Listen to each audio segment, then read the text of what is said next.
నేనేమయ్యున్నా నీ కృప కాదా, నాతో నీ సన్నిధిని పంపవా.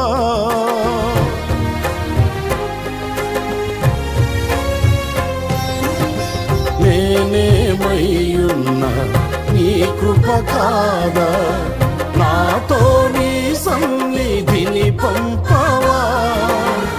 ప్రతికూలతలు శృతి మించినను, సంధ్యాకాంతులు నిదురుల్చినను, తొలి వెలుగు నీవై ఉదయించి నాపై నడిపించినది నీవయ్యా.